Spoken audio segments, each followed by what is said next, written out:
ভাগ্য সুপ্রসন্ন হওয়ার জন্য, ভাগ্যে ভালো কিছু লেখা হওয়ার জন্য এক রাতের ইবাদত নয়। এই সমস্ত আয়াত, হাদিস, উপমা থেকে আমরা বোঝাবার চেষ্টা করছি যে আমাদেরকে করতে হবে সারা বছর জুড়ে ভালো কাজের চর্চা, নেক আমলের চর্চা। তাহলে আমরা নেক আমলের মাধ্যমে আল্লাহ রাব্বুল আলামিনের কাছ থেকে ভালো কিছুর ফয়সালা পাবো ইনশাআল্লাহ। মুহতারাম হাজিরিন, আমরা অনেকে দোয়ার জন্য অনেক অস্থির হই, পেরেশান হই যে অমুক হুজুর যেন আমার জন্য একটু দোয়া করে দেন, ইমাম সাহেব আমার জন্য একটু দোয়া করে দেন। বড় কোনো আলেম পাইলে আমরা দোয়ার জন্য অনেক চেষ্টা করি যে ভাই আপনি একটু আমার জন্য দোয়া করে দেন। এটা ভালো, এটা খারাপ কিছু না। আমরা যারা এক রাতে আমল ইবাদত করে আমাদের ভাগ্যের ভালো কিছু লেখানোর জন্য চেষ্টা করি, আমি সেই ভাইদেরকে বলতে চাই, সারা দুনিয়ার সমস্ত ভালো মানুষ, সকল নেক মানুষ, এমনকি মক্কা মদিনার ইমাম সাহেবরা, হারামাইনের ইমাম খতিবগণ, সারা দুনিয়ার সকল আল্লাহওয়ালা নেককার এবং ভালো মানুষ যারা আছেন, আব্দুল সালেহ যারা আছেন, আল্লাহর ওলি যারা আছেন, তাদের সবার দোয়া আমরা পাইতে চাই। একটা সহজ উপায় আছে, সেটা কি?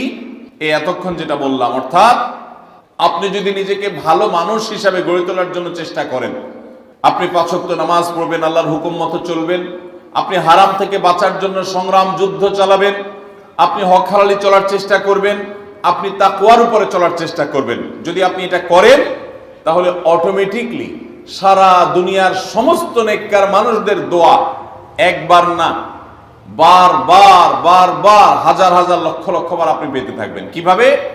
আমরা নামাজের মধ্যে আত্তাহিয়াতু পড়ি কি পড়ি না? এই আত্তাহিয়াতুর মধ্যে একটা কথা আছে, আসসালামু আলাইনা ওয়া আলা ইবাদিল্লাহিস সালিহিন। এর অর্থ কি? এর অর্থ হলো, হে আল্লাহ, নামাজের মধ্যে নামাজরত অবস্থা দোয়া, এখানে দোয়া করছে মুসল্লি, হে আল্লাহ, আসসালামু আলাইনা, আল্লাহ আমার প্রতি শান্তি বর্ষিত হোক, আমাদের প্রতি শান্তি বর্ষিত হোক, ওয়া আলা ইবাদিল্লাহিস সালিহিন, এবং আল্লাহর যত নেককার বান্দা আছে সারা পৃথিবীতে, সারা দুনিয়াতে যত নেককার বান্দা আল্লাহর আছে, যারা ভালো কাজ করার চেষ্টা করে, যারা হক হালালি চলার চেষ্টা করে, যারা হারাম উপার্জন করে না, যারা হারাম জিনিস দেখে না, হারাম জিনিস ধরে না, হারাম খায় না, হারাম কথা বলে না, হারাম জায়গায় যায় না, হারাম কাজ করে না, 5 ওয়াক্ত নামাজ পড়ে, যাকাত ফরজ হলে যাকাত দেয়, হজ ফরজ হলে হজ করে, রমজান আসলে রোজা রাখে, সকল ফরজ কাজগুলো করে, এক কথায় কোরআন হাদিসকে মেনে চলার চেষ্টা করে যারা, তার জীবনের অক্ষরে অক্ষরে প্রতিটা পদক্ষেপে, এদেরকে বলা হয় নেককার বান্দা।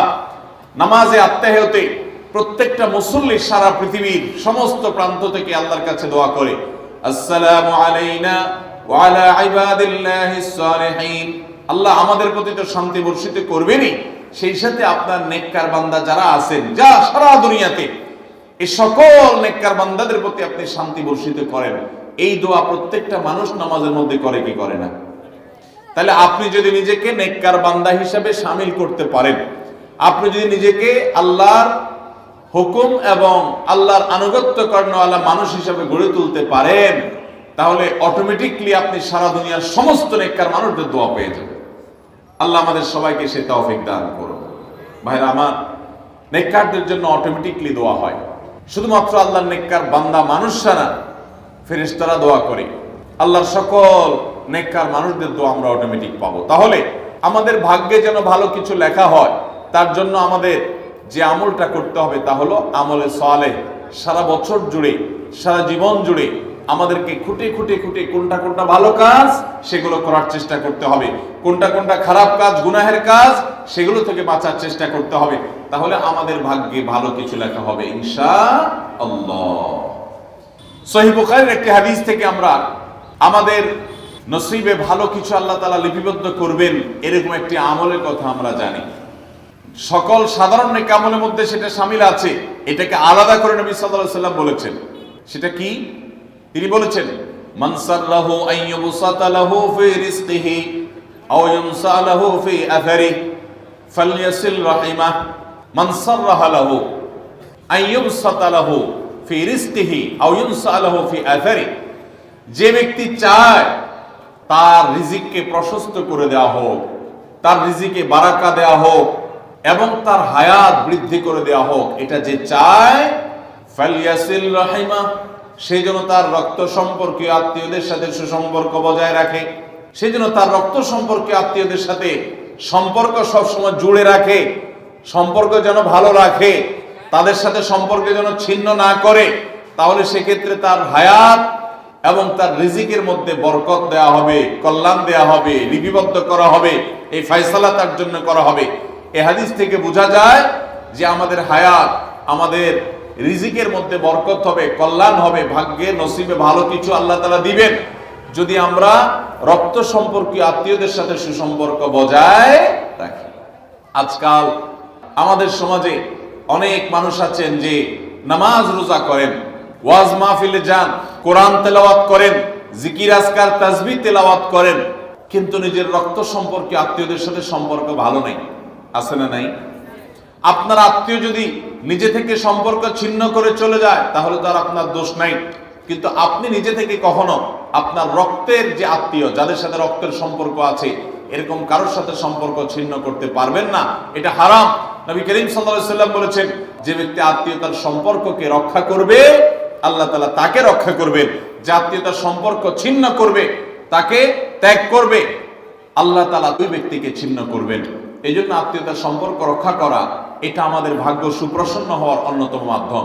আত্মীয়তার সম্পর্ক রক্ষা করা বলতে কাদের সাথে সম্পর্ক বজায় রাখতে হবে? যাদের সাথে রক্তের সম্পর্ক আছে আপনার। তারা কারা? আপনার শরীরে আপনার বাবার রক্ত আছে, রক্ত সম্পর্কীয় আত্মীয়। আপনার বাবার সাথে আপনার ব্লাডের কানেকশন আছে, আপনার মায়ের সাথে আপনার ব্লাডের কানেকশন আছে, এবং মায়ের সাথে ব্লাডের কানেকশন থাকার কারণে মায়ের দিককার আত্মীয় আপনার মামা, আপনার খালা, আপনার নানা নানি, তারা হলো আপনার রক্ত সম্পর্কীয় আত্মীয়।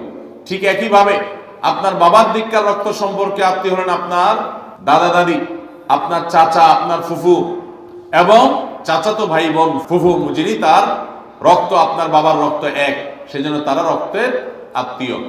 ভাই বোন তো আছেই।